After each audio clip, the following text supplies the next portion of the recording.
کیا دعائیں واقعی اثر کرتی ہیں؟ ان کی کیا حقیقت ہے، یا یہ صرف اپنے آپ کو تسلی دینے کا طریقہ؟ دعا بڑی غیر معمولی چیز ہے. دعا بندے اور خدا کا زندہ تعلق ہے. ہمارے پروردگار نے کچھ چیزیں تو طے کر رکھی ہیں کہ وہ انسان کی حیثیت سے ہمیں دنیا میں بھیج کر دے گا. کچھ فیصلے کر رکھے ہیں جو روبہ عمل ہو جاتے ہیں. میں کہاں پیدا ہوں گا، میری کیا شکل و صورت ہوگی، مجھے کیا صلاحیتیں دی جائیں گی، ان میں سے بہت سی چیزیں طے ہیں. اسی طرح اللہ تعالیٰ کی کیا عنایتیں ہوں گی، کون کون سے معاملات ایسے ہیں جن میں مجھے امتحان سے گزرنا ہوگا، ان میں سے بھی بہت سی چیزیں اللہ تعالیٰ پہلے سے طے کر دیتے ہیں.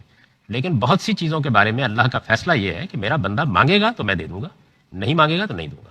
تو اس وجہ سے اللہ سے مانگنا چاہیے، ہر موقع پر مانگنا چاہیے. مانگنا خود ایک عبادت ہے. خود دعا کو مخ العبادہ، عبادت کی اصل، عبادت کی روح کہا گیا ہے.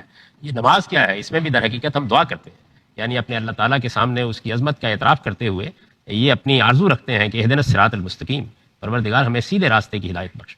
تو ہر مرحلے پر خدا کی مدد کی ضرورت ہوتی ہے، رحمت کی ضرورت ہوتی ہے، کرم کی ضرورت ہوتی ہے.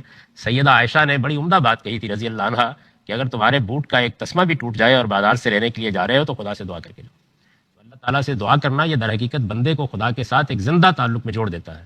ہمارا خدا کوئی فلسفیوں کا پہلا محرک نہیں ہے کہ کائنات کو تحریک دینے کے بعد جا کے کہیں سو گیا ہے. وہ حی اور قیوم ہے، زندہ اور قائم ہے، اور اپنے بندوں کے ساتھ زندہ تعلق رکھتا ہے. اس لیے ہم دعا کرتے ہیں، آرزو کرتے ہیں، تمنا کرتے ہیں، اس سے مغفرت مانگتے ہیں، اپنی گناہوں کی بخشش مانگتے ہیں، اور دنیا کی جو ضرورتیں ہمیں لائق ہوتی ہیں وہ بھی مانگتے ہیں.